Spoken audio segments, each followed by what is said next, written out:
आणि आता बातम्या पाहूयात सविस्तर। गेल्या काही दिवसांपासून पेट्रोल आणि डिझेलच्या किमती सातत्यानं वाढत असल्यानं सर्वसामान्यांचं बजेट कोलमडलंय। अशातच आता वाहन चालकांसाठी एक थोडीशी दिलासादायक बातमी। तुमची गाडी जर का CNG वर असेल आणि तुम्ही मुंबई आणि उपनगरात राहत असाल तर मुंबई आणि उपनगरातल्या CNGच्या दरात 2.5 रुपयांनी कपात करण्यात आली। खूप दिवसांनी मुंबईकरांना हा दिलासा मिळालाय। मुंबईकरांना आता 1 किलो CNG साठी सध्या 89 रुपये 50 पैसे इतके मोजावे लागत होते। आता 1 फेब्रुवारीपासून मुंबईतील नागरिकांना फक्त 87 रुपयेच मोजावे लागतील।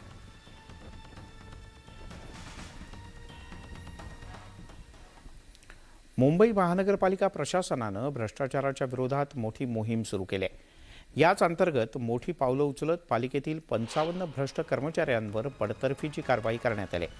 विविध भ्रष्टाचाराच्या प्रकरणांमध्ये या कर्मचाऱ्यांवर गुन्हा सिद्ध झालाय, त्यांच्यावरही कारवाई करण्यात आली असून 55 कर्मचाऱ्यांना सेवेतून काढून टाकण्यात आलाय।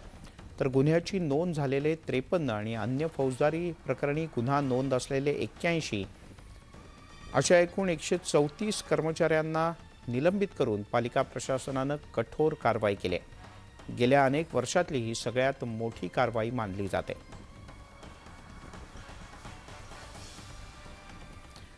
मुंबईतल्या पूर्व आणि पश्चिम उपनगरातील नागरिकांना दिलासा देणारी एक बातमी, कारण मुंबई पालिकेच्या जलविभागानं भांडूप संकुलातील पाईपलाईन जोडणीचं काम अखेर पूर्ण केलंय।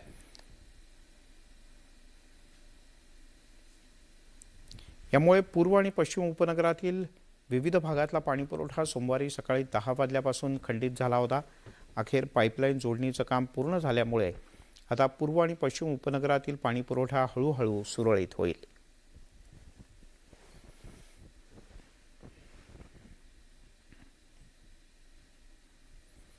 मुंबईतील 19,000 बिल्डर्स हे महारेराच्या रडारवर आलेत। गेल्या 5 वर्षात महारेराचे नियम धाब्यावर बसवणाऱ्या विकासकांना नियमांची पूर्तता करण्याची तंबी महारेरानं दिली आहे। येत्या 30 दिवसात पूर्तता केली नाही तर संबंधितांवर दंडात्मक कारवाई केली जाणार आहे।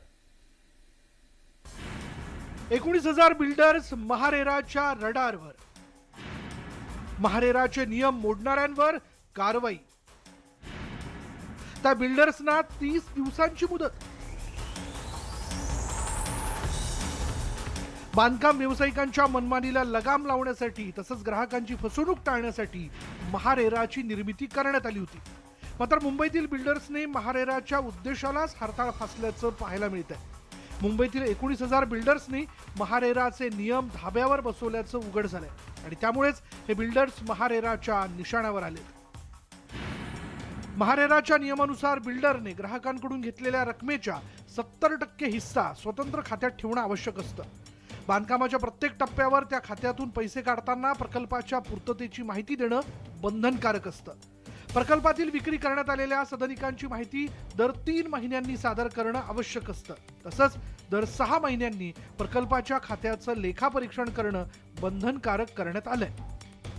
महारेराकडे नोंदणी केल्यानंतर बहुतेक बिल्डर्सनी या नियमांची पूर्तता केली नाही।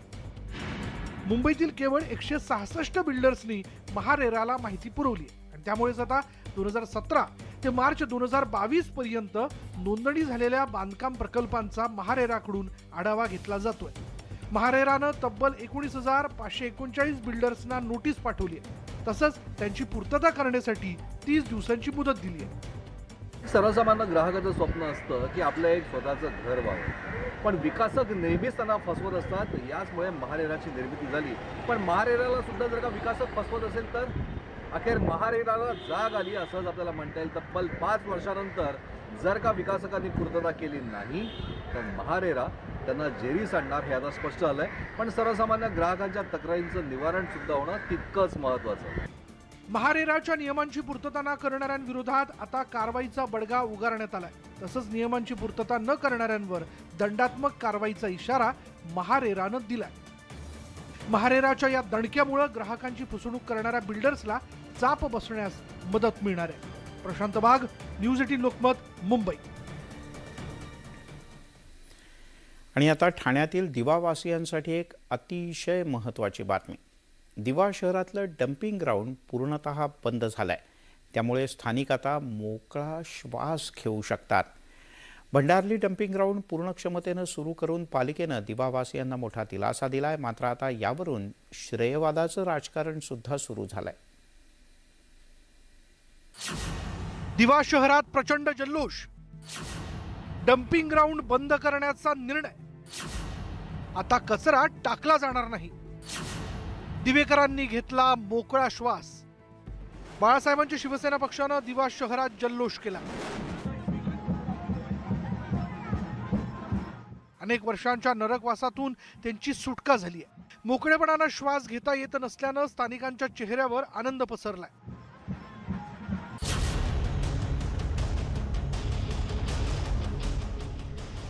कारण डम्पिंग ग्राउंडमुळे या शहराचा श्वास कोंडला होता. पण आता या शहरात कचऱ्यानं भरलेली एकही गाडी येणार नाहीये. त्याचा डम्पिंगचा त्रास होतोय. लहान मुलं आहेत, मोठी माणसं आहेत, त्यांना अत्यंत डम्पिंगचा त्रास आहे. आणि मडवी साहेबांनी जो निर्णय घेतला तो योग्य त्यांचा इथल्या सगळ्या नगरसेवकांनी जो हे घेतलाय विचार म्हणजे घेतला हा सगळ्यांच्या सोयीचा. डम्पिंग कचरा लहान मुलांना त्रास होतो कशाचा. आता ते कोरोनाचा आला होता आजार पण त्यामुळे पण आम्हाला भरपूर त्रास होता. आता ते आता मिटलंय. दिवा डम्पिंग ग्राउंडमुळे स्थानिकांचं आरोग्य धोक्यात आलं होतं. श्वसनाचे त्रास, कर्करोग, त्वचारोग यामुळे दिवावासीय मेटाकुटीला आले होते. 24 तास धुराचं साम्राज्य असल्यानं दिव्यात राहतो म्हटल्यावर इतर लोक नाक मुरडत होते. पण आता दिव्याचा कायापालट होणार आहे.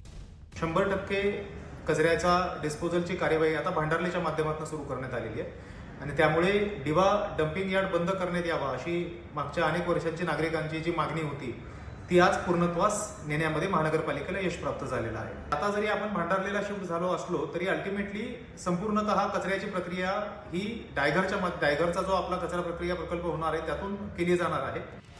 दिवा डम्पिंग ग्राउंड बंद झाल्यानं आता श्रेयाचं राजकारण सुरू झालंय. मागील काही वर्षापूर्वी एकनाथ शिंदे साहेबांनी सांगितलं की दिव्यातील डम्पिंग कायमस्वरूपी बंद करणार. दिव्यातील डम्पिंग बंद करण्यासाठी भंडारली येथे घनकचरा प्रकल्प उभा करण्यात आला आणि त्या माध्यमातून आज दिव्यातील डम्पिंग कायमस्वरूपी बंद करण्यात आले. भारतीय जनता पार्टीने दिव्यातल्या रहिवाशांना एक आश्वासन दिलं होतं की जोपर्यंत दिवा डम्पिंग बंद होत नाही भारतीय जनता पार्टी हे आंदोलन करत राहील. आणि या आंदोलनाला आज विविध दिव्यातील राजकीय पक्ष असो, संघटना असो यांनी वेळोवेळी आंदोलन केली. भंडारलीत नवं डम्पिंग ग्राउंड पूर्ण क्षमतेनं सुरू झालंय. भंडारलीत 10 एकर खासगी जागा पालिकेनं भाडे तत्वावर ताब्यात घेतली आहे. महिन्याला त्यासाठी 20 लाखांचं भाडं दिलं जाणार आहे. या जागेवर जाण्यासाठी रस्ताही तयार करण्यात आलाय. तिथं पाण्यासाठी बोरवेलही खोदली आहे. कंपोस्टिंग विंडो सरफेस तयार करण्यात आलाय.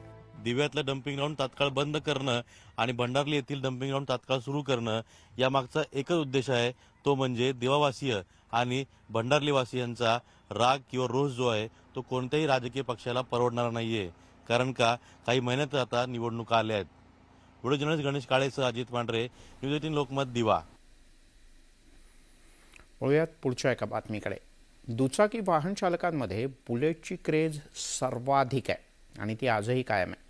बुलेटची किंमत साधारण 2.5 लाखांच्या घरात आहे आणि त्यामुळे मुंबईतील बंटी बबलीनं बुलेट चोरीचा सपाटा लावला होता. ही दुकली नंतर केवळ 25,000 चोरीच्या बुलेटची विक्री करत होती.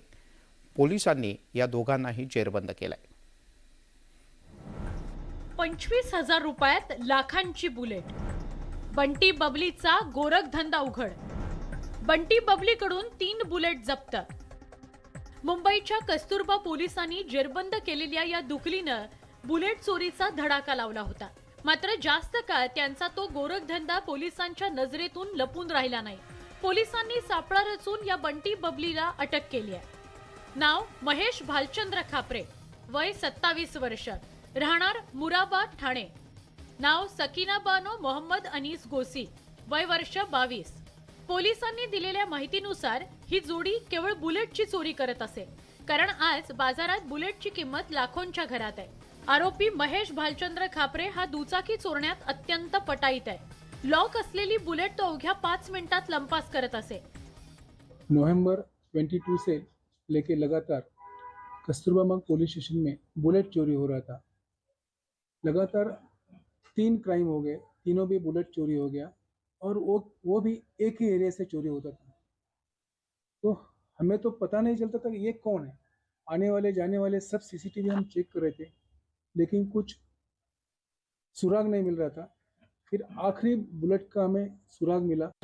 2-2.5 लाखांची बुलेट अवघ्या 25,000 मिळत असल्यामुळे त्यांना गिऱ्हाईकाची कमतरता नव्हती।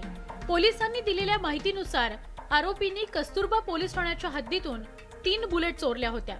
तसंच ते चौथी बुलेट चोरण्याच्या तयारीत असतानाच पोलिसांच्या जाळ्यात अडकले।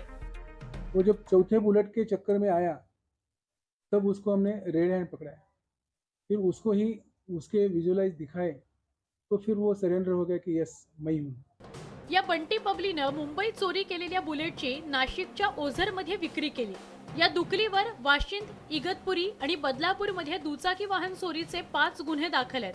मुंबईहून विजय वंजारासह ब्युरो रिपोर्ट, न्यूज 18 लोकमत। तिकडे पालघरमध्ये दगडखाणीमध्ये भूसुरुंग स्फोट करत असल्याची बातमी न्यूज 18 लोकमतनं दाखवली होती। या बातमीची दखल पालघरच्या तहसीलदारांनी घेतली आहे। महसूल विभागाच्या अधिकाऱ्यांनी काही गावांना प्रत्यक्ष भेट दिली आणि घरांची पाहणी केली। तसंच दगडखाणींची सुद्धा पाहणी सुरू केली। महसूल अधिकारी पाहणी करून तहसीलदारांना तातडीनं आपला अहवाल देणार आहेत। इथे दगडखाणींमध्ये सातत्यानं करण्यात येणाऱ्या स्फोटांमुळे अनेक घरांचं नुकसान होत असल्याचं समोर आलंय।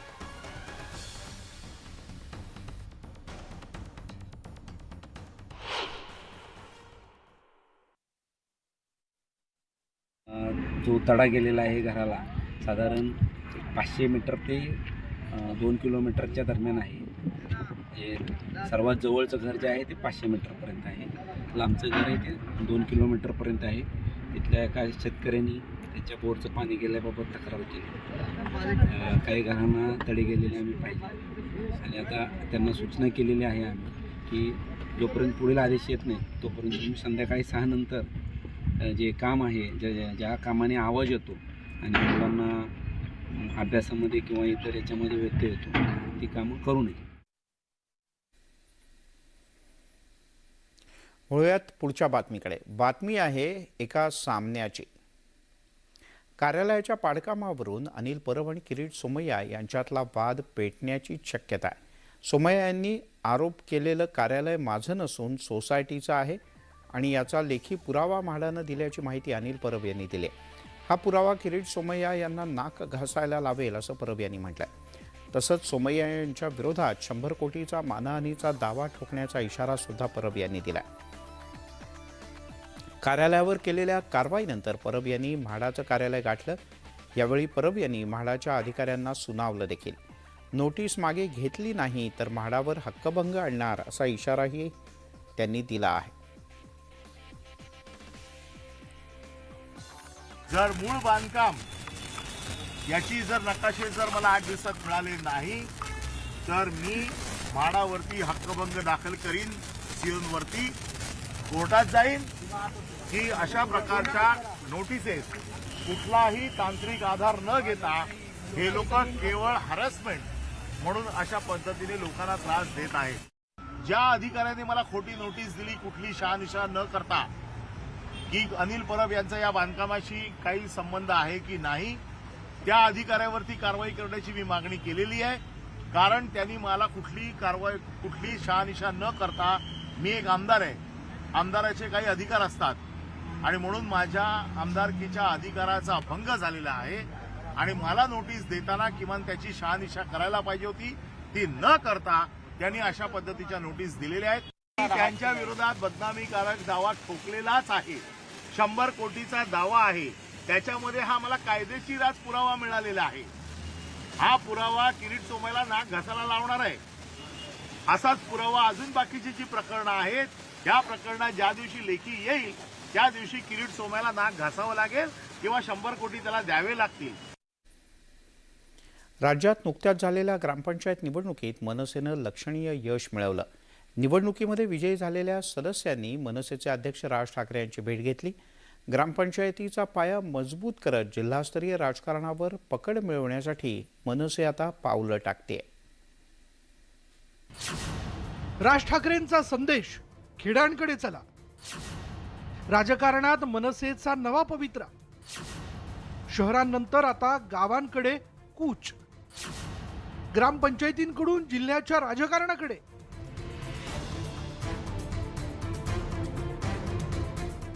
मनसेचे ग्रामपंचायत सदस्य आणि सरपंच सातत्यानं राज ठाकरेंच्या भेटीला येत आहेत. ग्रामीण भागातला पक्षाचा परीघ वाढवण्यासाठी राज ठाकरे त्यांना मार्गदर्शन करतायत.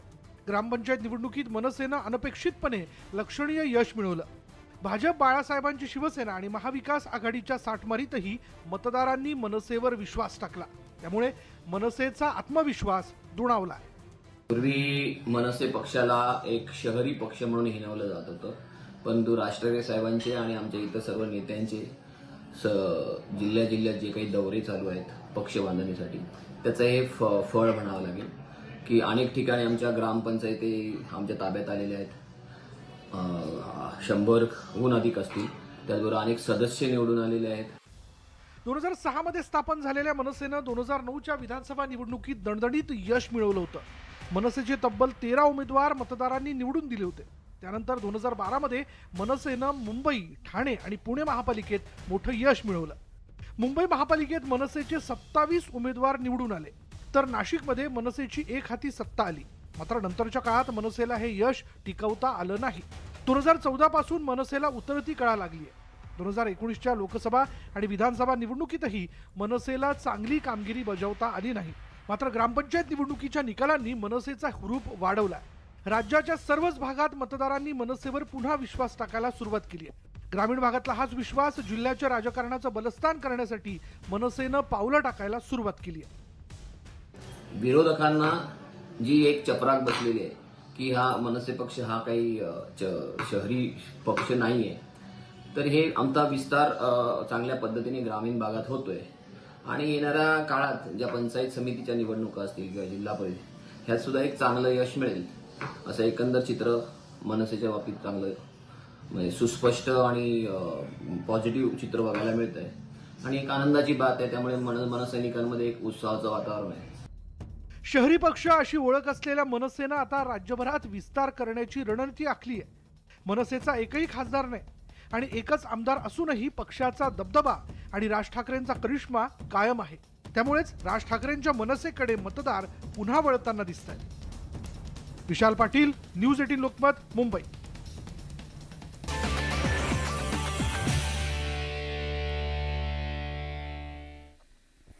आपण पाहताय महामुंबई.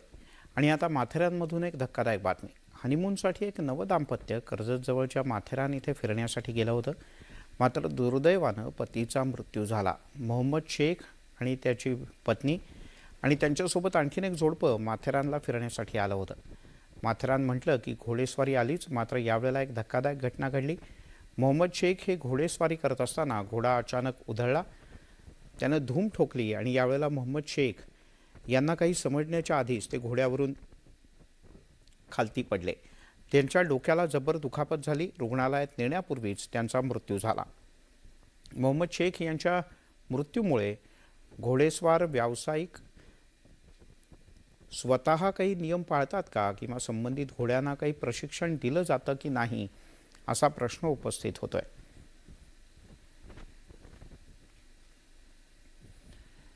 नालासोपाऱ्यामध्ये वसई विरार महानगरपालिकेच्या परिवहन सेवेच्या डेपोमध्ये उभ्या असलेल्या भंगार बस गाड्यांना अचानक भीषण आग लागली. डेपोमध्ये उभ्या असलेल्या बसनं दुपारच्या सुमारास अचानक पेट घेतला. याबद्दलची माहिती अग्निशमन दलाच्या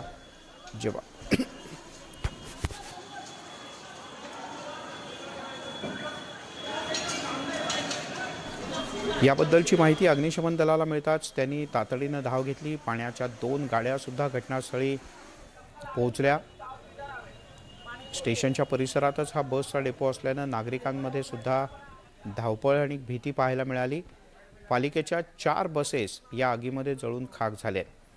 या बस डेपोमध्ये अंमली पदार्थांचं व्यसन करणारे गर्दुले यांचा वावर या बसेसमध्ये होता आणि त्यांच्याकडूनच इथे आग लागली असा प्राथमिक अंदाज व्यक्त करण्यात येतोय.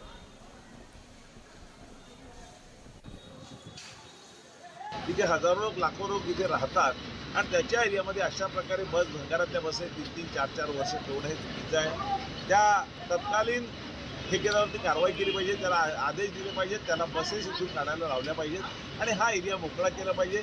सौभाग्य आहे की इथे कुठल्याही प्रकारची मनुष्यहानी इथे झाली नाही.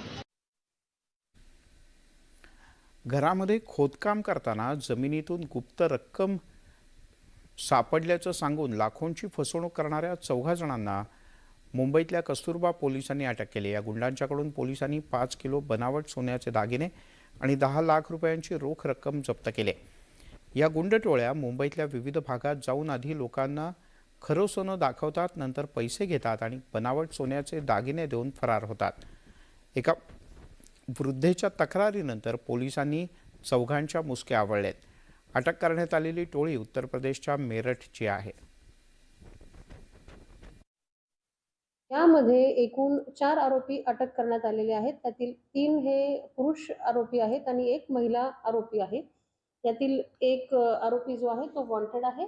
यामध्ये एकूण 10 लाख रुपये हे जप्त करण्यात आलेले आहेत आणि जवळजवळ 5 किलो खोटे सोने हे देखील जप्त करण्यात आलेले आहे.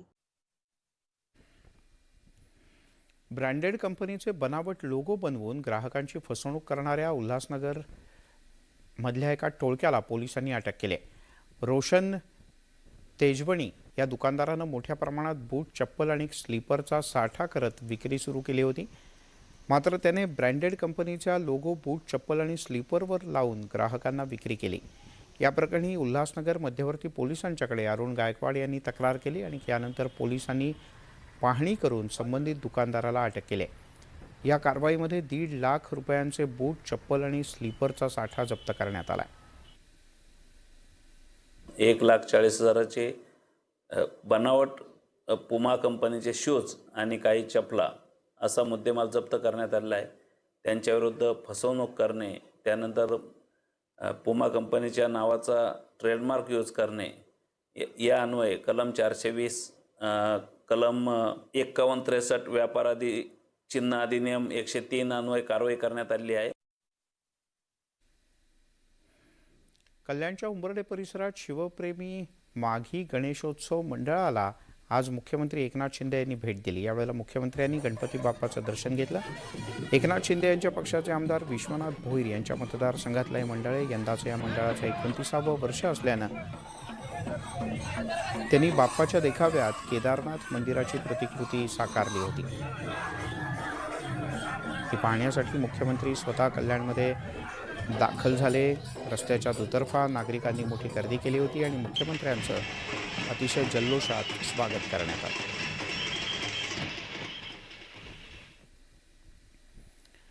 बुलेटिनमध्ये घेऊयात एक छोटासा ब्रेक. पाहत राहा महामुंबई.